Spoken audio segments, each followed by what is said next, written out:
일본에서는 캐치는 정말 조심해야 한다. 2, 3차 내니면 술은 무제한이라는 말만 믿고 잘못 들어갔다가는 말도 안 되게 불어난 요금을 보고 깜짝 놀랄 수도 있으니 꼭 조심하세요.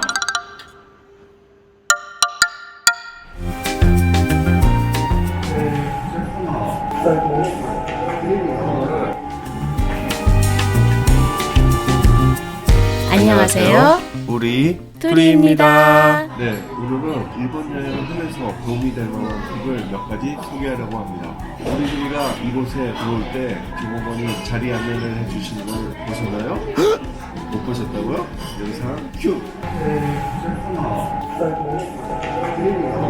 이렇듯 일본 대부분의 음식점은 자리가 비어있다고 무조건 앉는 것은 매너가 아니라고 생각하는 것 같다. 그런데 그 말만 믿고 들어왔더니 종업원은 온데간데 없고 이렇게 종이만 하나 딸랑 있었다고요? 아니면 이번에는 종이 대신 이렇게 기계만 한 대 떡하니 있었나요? 놀라실 필요 없습니다. 이렇게 터치패드의 경우에는 인원수를 누르고 경우에 따라 원하는 자리 타입을 선택한 후 자리 번호가 나오면 알아서 그 자리에 찾아가서 앉으면 되고, 종이의 경우에는 이것이 예약 순서이니 여기에 이름과 인원수를 적고 기다리면 자리를 안내받을 수 있다. 이렇게 말이다. お待たせいたしました。2名様お待ちのお客様。左手の奥から2番目のお席お願いいたします。 도모.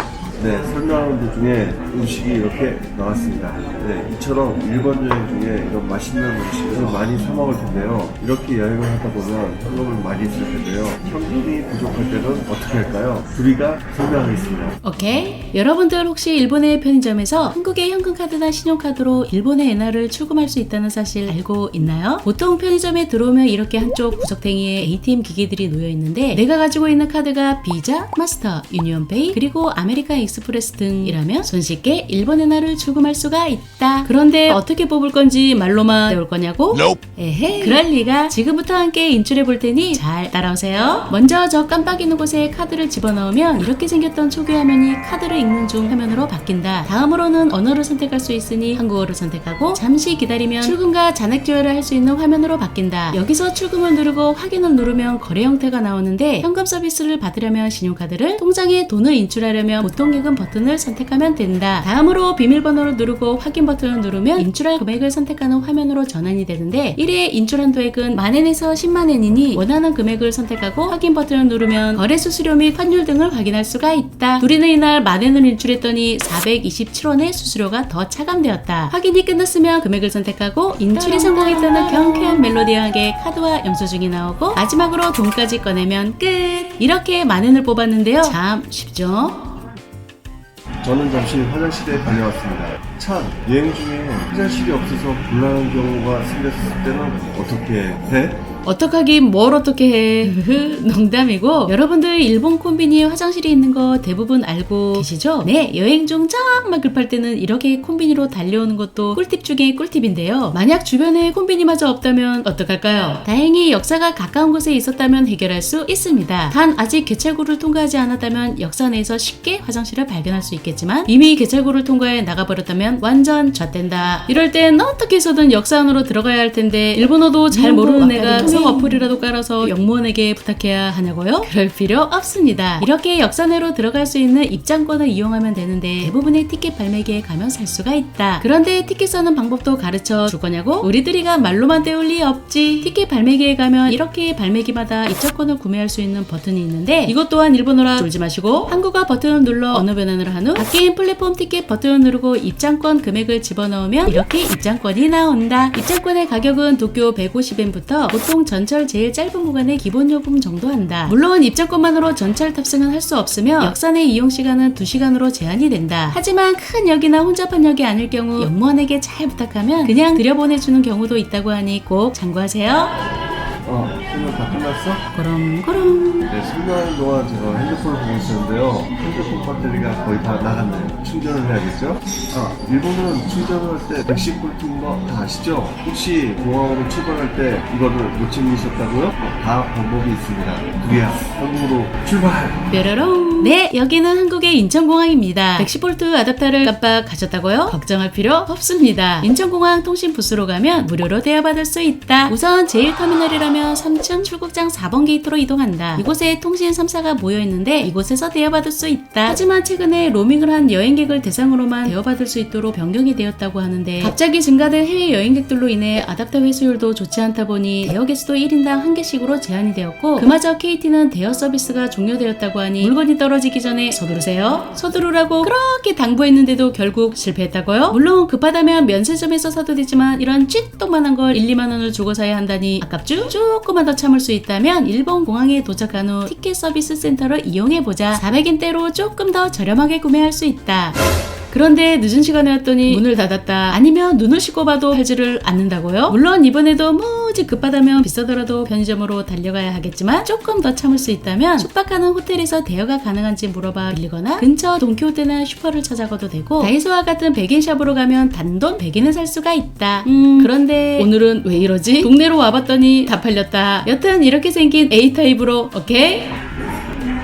일본 여행이면 저녁에 술 한잔하러 갈 텐데 일본에서 술집을 찾을 때 조심해야 할 꼭 한 가지를 알려드리겠습니다. 그것은 키치입니다. 그렇다. 일본에서는 캐치를 정말 조심해야 한다. 여러분들 술 한잔할 술집 찾아 놓았나요? 만약 그렇지 않았다면 술집을 찾아 이리저리 돌아다녀 볼 텐데 자칫 바가지를 쓸 수도 있으니 조심해야 한다. 특히나 이 신주쿠에서는 말이다. 술집들이 모여있는 이자카야 거리를 걷다 보면 일정 금액만 지불하면 무제한으로 마실 수 있는 노미오다이로 호객행위를 하는 사람들을 종종 보게 될 텐데 이것을 일본에서는 갸치, 갸쿠이키, 보따꾸리 등 불리우는 이름도 다양한데 일종의 삐끼라고 보면 된다. 보통 술 무제한 노미오다이로 2-3천엔의 괜찮은 가격대로 제한을 해오는데 그 말만 믿고 마음 편히 코가 삐뚤어질 만큼 먹고 나왔는데 생각지도 않은 요금이 이것저것부터 깜짝 놀랐다면 그때는 이미 늦은 거. 먹고 싶지 않아도 무조건 나오는 오토시 요금과 주말 요금과 자리세 그리고 별도의 서비스 요금과 시기에 따라 연말연시 요금이 붙어나오거나 예약 요금이 추가되는 경우도 있다. 결과적으로 안주 요금을 빼고서라도 노미오다의 요금과는 별도로 더 많은 요금이 추가된다. 여행객은 물론 일본 현지인들도 당하는 일이니 슬기로운 일본 여행을 위해서라도 일본의 캐치만큼은 꼭 조심하세요. お待たせいたしました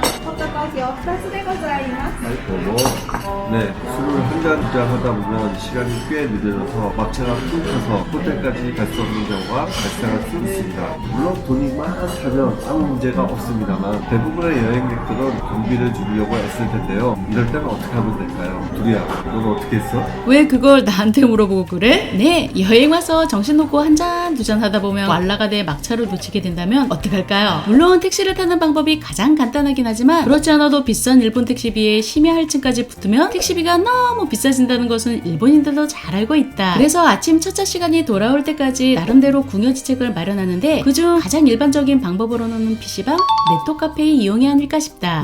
네토카페이만큼 PC는 물론 만화책과 음료 그리고 소프트크림까지 무제한 리필이다. 점포에 따라 샤워실이 달린 곳도 있고 개인실의 경우 잠을 잘 수도 있으며 물론 2인실도 있다. 그나마 가장 알려진 네토카페가 하이카츠 클럽이란 곳이 아닐까 싶은데 가장 사람이 많고 비싼 동네를 기준으로 보면 6시간 팩 3,000엔 가량으로 PC, 만화책, 음료 그리고 샤워에 잠자리까지 해결할 수 있다. 그 다음으로는 근처 가라오케에서 아침까지 놀다가 첫 차를 타는 케이스이다. 그중 가장 인기 있는 노래방이 가라오케 마네키 네코인 것 같은데 프리타임으로 드링크바까지 포함해서 성인의 경우 평일 2,000엔, 대학생이라면 무려 700엔이라는 믿지 못할 가격으로 음주 가무가 가능한 곳이다.